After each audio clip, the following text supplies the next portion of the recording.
அனைவருக்கும் வணக்கம். Welcome to Lotus NEET biology Tamil YouTube channel. நம்முடைய யூடியூப் சேனலில் நம்ம இன்றைக்கி பார்க்க போகிற வீடியோ பிஜிடிஆர்பி தேர்வில் புத்திசாலித்தனமாக படித்து 120+ மதிப்பெண் பெறுவது எப்படி. இதை பற்றி தான் பண்ணாக்கா ஒரு வீடியோ பார்க்க போகிறோம். வீடியோ கடைசி வரைக்கும் பாருங்கள்.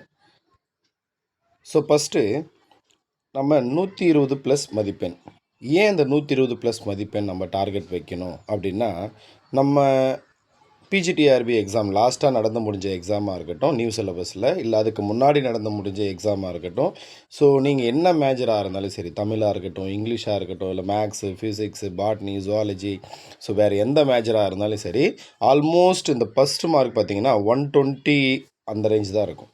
120க்குள்ளே தான் இருக்கும் மேக்ஸிமம். அப்போ நம்ம 120க்கு மேலே எடுத்துட்டோம் அப்படின்னாவே நம்ம தான் பண்ணாக்க ஸ்டேட் ஃபஸ்ட் வந்துடுவோம். அதனால் பண்ணாக்க நமக்கு அந்த போஸ்டிங் ஆர்டர் கன்ஃபார்ம் ஆகிடும். ஒன்று. செகண்ட் பண்ணாக்க நமக்கு நியர்பையில் இருக்கக்கூடிய ஸ்கூல், நம்ம வீட்டுக்கு நியர்பையில் இருக்கிற ஸ்கூலில் நம்ம போஸ்டிங் வாங்கிடலாம், ஸ்கூலில் போய் ஜாயினும் பண்ணிடலாம். அதனால தான் நம்ம இந்த 120+ அப்படின்னு வச்சுருக்கோம். ஃபஸ்ட்டு நம்ம சிலபஸை பற்றி நம்ம டீட்டெயில்டாக அனலைஸ் பண்ணணும். இப்போ நமக்கு பார்த்தீங்கன்னா முன்னாடி இருந்தது ஓல்டு சிலபஸ், அதில் பண்ணாக்கா ஒரு 4-5 எக்ஸாமினேஷன் நடந்தது. அதுக்கு கொஷின் பேப்பர்ஸ் எக்கச்சக்கமாக அவைலபிளாக இருந்திருக்கும். ஆனால் இப்போ நடந்தது பண்ணாக்கா நமக்கு நியூ சிலபஸை பேஸ் பண்ணி ஒரே ஒரு பிஜிடிஆர்பி எக்ஸாம் தான் நடந்திருக்கு. அப்போ அந்த பிஜிடிஆர்பிக்கான கொஷின் பேப்பரை எடுத்து வச்சுக்கிட்டு ஃபஸ்ட்டு டீட்டெயில்டாக அனலைஸ் பண்ணணும்.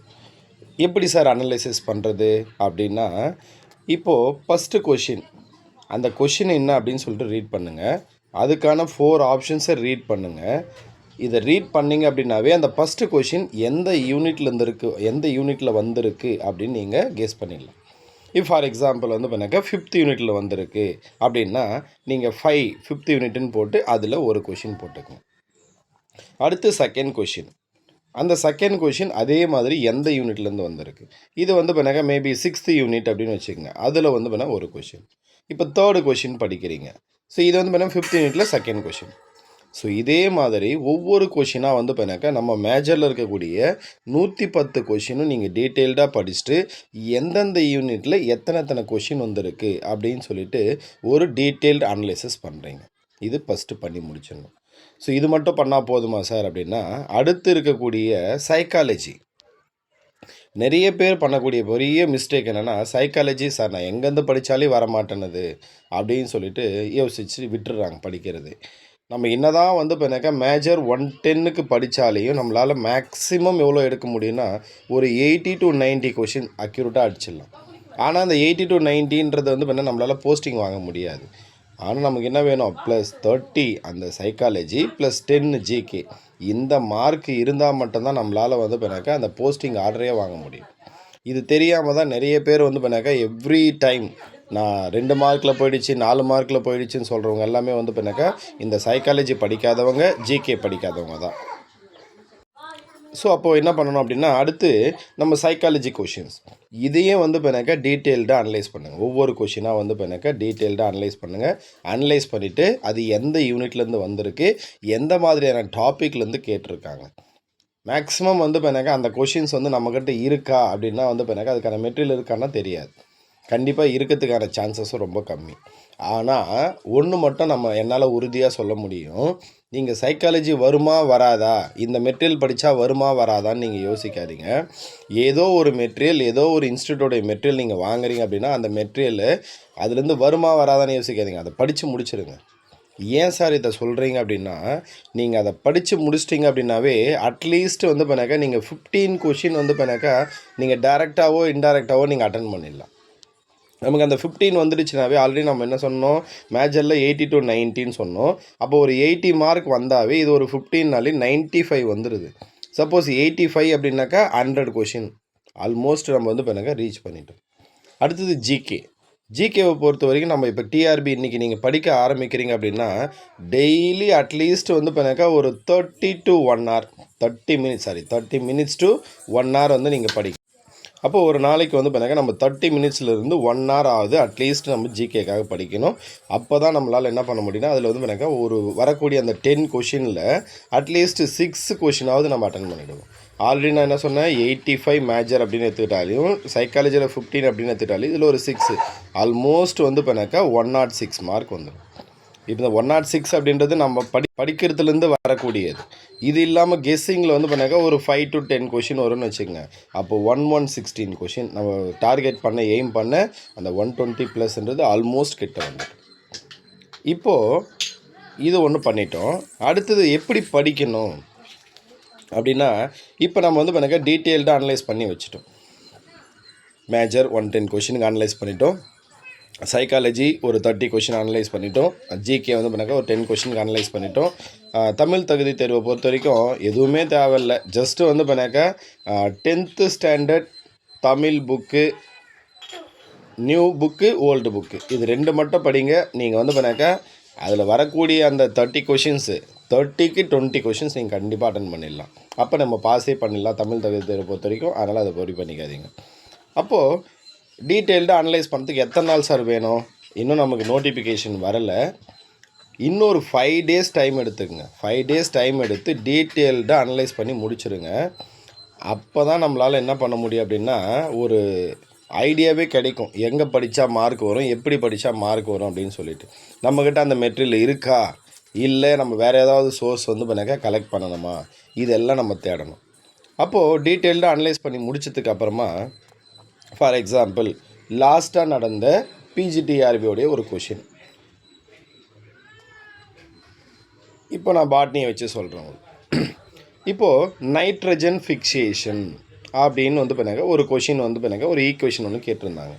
அது வந்து எங்கே இருக்குது, ஸ்கூல் புக்கில் இருந்து அப்படியே கேட்டிருந்தாங்க அந்த ஈக்குவேஷனை பேஸ் பண்ணி. அப்போது நம்ம என்ன தெரிஞ்சுக்கலான்னா, அப்போ ஈக்குவேஷனையும் நமக்கு கொஷினாக கேட்கறதுக்கான பாசிபிலிட்டிஸ் இருக்குது. அப்போது இதே மாதிரி வேறு எங்காவது ஈக்குவேஷன்ஸ் இருக்கா, அந்த கொஷின்ஸ் எல்லாத்தையும் நம்ம தரவாக பார்த்துக்கணும். சரிங்களா? நான் அந்த டாப்பிக்கை மட்டும் படிக்கணும்னு சொல்கிறது ஒன்று. ரெண்டாவது அந்த மாதிரி படிக்கிறதெல்லாம் இருக்குது. இப்போது அந்த நைட்ரஜன் ஃபிக்சேஷனில் ஒரு கொஷின் கேட்டாங்க, ஈக்குவேஷன்லேருந்து கேட்டாங்க. அப்போது அதே நைட்ரஜன் ஃபிக்சேஷனில் வேறு ஒரு இடத்துலேருந்து நம்ம கொஷின் கேட்கலாம். அப்போ அந்த நைட்ரஜன் ஃபிக்சேஷன் டாப்பிக்கை தரோவாக படித்து முடிச்சிடும். அப்போ இதுலேருந்து ஒரு கொஷின் வந்ததுன்னா நம்மளால் என்ன பண்ண முடியும், ஈஸியாக அட்டன் பண்ண முடியும். சரி, இந்த கொஷின் கேட்டுட்டாங்க, அப்போ இது கேட்க மாட்டாங்கன்னு வச்சுப்போம். இதே மாதிரி ஈக்குவேஷன் வேறு ஒரு 5 இடத்துல இருக்குது. அந்த 5 ஈக்குவேஷனை படிச்சிட்டோம் அப்படின்னா சப்போஸ் அந்த 5 ஈக்குவேஷன்லேருந்து ஒரு கொஷின் வந்ததுன்னா நம்ம அட்டன் பண்ணிடலாம். ஓகேங்களா? அடுத்தது செகண்டு, இப்போ யூஜிடிஆர்பியில் ஒரு கொஷின் கேட்டிருந்தாங்க அதே பாட்னியில். புக்கில் ஸ்கூல் புக்கில் ஒரு டயக்ராம் இருக்குது. அந்த டயக்ராமில் வந்து பண்ணாக்கா ஏதோ ஒரு கண்டென்ட் கொடுத்துருக்காங்க. அந்த கண்டென்ட்டை பேஸ் பண்ணி ஒரு கொஷின் கேட்டிருக்காங்க யூஜிடிஆர்பியில். அப்போது டயக்ராமில் இருந்தும் அதில் இருக்கக்கூடிய கண்டென்ட்டை பேஸ் பண்ணி நமக்கு கொஷின் கேட்பாங்க அப்படின்னு நமக்கு ஒரு ஐடியா கிடைச்சிரும். அப்போ அந்த மாதிரி எங்கெல்லாம் இருக்குது, எந்தெந்த டயக்ராம் இருக்குது, எந்தெந்த டயக்ராமில் அந்த மாதிரி கண்டென்ட் இருக்குது, எதை கேட்கறதுக்கான பாசிபிலிட்டிஸுக்கு நமக்கு ஒரு ஐடியா கிடைச்சிரும். அப்போ அதெல்லாம் படிக்கும்போது நம்மளால் என்ன பண்ண முடியும், ஈஸியாக வந்து பண்ணாக்கா அட்டன் பண்ண முடியும். அடுத்து தேர்டு இன்னொரு எக்ஸாம்பிள் சைட்டாலஜி. ஏன்னா எனக்கு மேஜர் நல்லா பாட்னி தான், அதனால் வந்து பண்ணாங்க நான் பாட்னியை வச்சு சொல்கிறேன். உங்கள் மேஜர் வந்து பண்ணாங்க நீங்கள் வச்சு நீங்கள் ஒரு கொஷின் பேப்பர் அனலைஸ் பண்ணிங்க அப்படின்னா உங்களுக்கு ஒரு ஐடியா கிடைச்சிடும். இப்போ சைட்டாலஜி அப்படின்னு எடுத்துக்கிட்டோம் அப்படின்னா சைட்டாலஜியில் ஒரு 2-3 கொஷின் வரும். அதாவது நான் நிறைய கொஷின்ஸ் வரும். அதில் வந்து பண்ணாக்கா ஒரு 2 கொஷினோ நோவோ வரும். எப்படி வரும் அப்படின்னாக்கா ஃபார் எக்ஸாம்பிள் ரிபோசோம் அப்படின்னு எடுத்துக்கிட்டோம் அப்படின்னா அதில் வந்து பண்ணாக்கா smaller unit larger subunit, smaller subunit larger subunits, prokaryotes eukaryotes. அப்போ இது எத்தனை 30, 40, 50, 60ன்னு வரும்.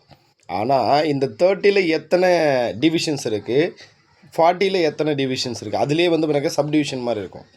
ஸோ அந்த வேல்யூவும் பார்த்து வச்சுக்கிறது மூலிமா நம்ம ஒரு கொஷின் அட்டன் பண்ணிடலாம்.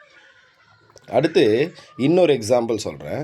பாட்னியில் எவ்ரி இயர் வந்து பண்ணாக்கா பிஜிடிஆர்பியில் கேட்கக்கூடிய கொஷின்னாக்கா ஸ்டெய்னிங் மெத்தடை பேஸ் பண்ணி கேட்பாங்க. அப்போ ஸ்டெய்னிங் மெத்தடை பேஸ் பண்ணி நமக்கு ஒரு 3 கொஷின் வரும். அப்போ நம்ம ஸ்டெய்னிங் மெத்தடை தரவாயிட்டோன்னா கண்ண மூடி நம்ம தைரியமாக இருக்கலாம், நம்ம 3 கொஷின் கண்டிப்பாக அட்டன் பண்ணிவிடுவோம், 3 கொஷின் வந்துடும் அப்படின்னு சொல்லி. அப்போது இந்த மாதிரி நம்ம என்ன பண்ணணும் அப்படின்னாக்கா டீட்டெயில்டாக அனலைஸ் பண்ணணும். அனலைஸ் பண்ணும்போது அப்போ டீட்டெயில்டாக அனலைஸ் பண்ணிட்டோம் அப்படின்னாக்கா நமக்கு வந்து ஒரு ஐடியா கிடச்சிரும். அது மூலிமா படிக்க ஆரம்பிச்சிங்க அப்படின்னா கண்டிப்பாக 120+ மார்க் நமக்கு கிடச்சிரும். சரி, இன்னொரு விஷயம் அடிஷ்னலாக பண்ணுங்கள். இப்போ நான் ஸ்டார்டிங்கில் என்ன சொன்னேன் அப்படின்னாக்கா ஓல்டு சிலபஸை பேஸ் பண்ணி ஒரு 4 to 5 பிஜிடிஆர்பி எக்ஸாம் நடந்திருக்கு. அந்த கொஷின் பேப்பர்ஸை யார்கிட்டாவது இருந்து கலெக்ட் பண்ணுங்கள். கலெக்ட் பண்ணிவிட்டு அந்த கொஷின்ஸையும் டீட்டெயில்டாக அனலைஸ் பண்ணுங்கள். ஏன் சார் அப்படின்னா, நமக்கு வந்து பார்த்தீங்கன்னாக்கா சிலபஸ், நியூ சிலபஸ் அப்படின்றது old syllabus plus new syllabus 50% add பண்ணியிருக்காங்க. ஓல்டு சிலபஸ் இருந்தது அதே 100%, அதில் எதையும் குறைக்கல. ஆனால் என்ன பண்ணியிருக்காங்க, 50% வந்து பார்த்தீங்கன்னாக்கா அடிஷன் பண்ணியிருக்காங்க. அப்போ அந்த ஓல்டு சிலபஸோடைய கொஷின்ஸை நம்ம அனலைஸ் பண்ணும்போது வேறு எப்படியெல்லாம் கொஷின் கேட்கறதுக்கான பாசிபிலிட்டிஸ் இருக்குதுன்னு நம்ம தெரிஞ்சுக்கலாம். அப்போ அது மூலிமா நம்ம வந்து பார்த்தீங்கன்னாக்கா இன்னும் கொஞ்சம் மார்க் வாங்குறதுக்கும் பாசிபிலிட்டிஸ் இருக்குது. எந்தெந்த இடத்துலேருந்து கொஷின்ஸ் வரலாம், எந்த மாதிரியான கொஷின்ஸ் கேட்கலாம், இதெல்லாம் தெரிஞ்சுக்கிறதுக்கு அந்த பழைய கொஷின் பேப்பர் அனலைஸ் பண்ணோம் அப்படின்னா நமக்கு ஒரு ஐடியா கிடைக்கும். ஈவன் அந்த சைக்காலஜியாக இருக்கட்டும், ஜிகேவாக இருக்கட்டும், அதையும் நம்ம அனலைஸ் பண்ணோம் அப்படின்னா இந்தந்த டாப்பிக்லேருந்து வருது, அந்த டாப்பிக்கை படிச்சுக்கிறது மூலிமா நம்ம ஓரளவுக்கு வந்து பண்ணாக்கா இந்தந்த கொஷின்ஸ் எல்லாம் வந்தால் அட்டன் பண்ணிடலாம் அப்படின்ற ஒரு கேஸ் வரும். அதுக்கப்புறம் நம்ம வந்து பண்ணாக்கா ஃபுல் பிளெஜ்டாக வந்து பண்ணாக்கா ஃபுல் யூனிட்டி உட்காந்து படிக்கிறது அது செகண்டரி. சரிங்களா? ஸோ இதெல்லாம் தெரிஞ்சுக்கிட்டால் மட்டும்தான் நம்மளால் 120+ மார்க் வந்து பண்ணாக்கா செக்யூர் பண்ண முடியும். அப்போ தான் நம்மளால் போஸ்டிங் ஆர்டரை வாங்க முடியும். இந்த முறை ரொம்ப நாளாக வெயிட் பண்ணிகிட்ருக்குறோம். ஸோ லாஸ்ட் டைம் வந்து பண்ணாக்கா 2 மார்க் 3 மார்க்கில் மிஸ் பண்ணவங்க, ஸோ எல்லாருக்குமான ஒரு கடைசி வாய்ப்பு அப்படின்னு நினச்சிக்கிட்டு ஸோ இன்னிலிருந்து இந்த செகண்ட்லேருந்து படிக்க ஆரம்பிங்க. ஒவ்வொரு செகண்டும் படிங்க, ஒவ்வொரு நிமிஷமும் படிங்க, எந்த நிமிஷமும் வேஸ்ட் பண்ணாதீங்க. கண்டிப்பாக நம்ம போஸ்டிங் ஆர்டர் வாங்கி ஸ்கூலில் ஜாயின் பண்ண முடியும். அடுத்த வீடியோவில் சந்திப்போம். நன்றி, வணக்கம்.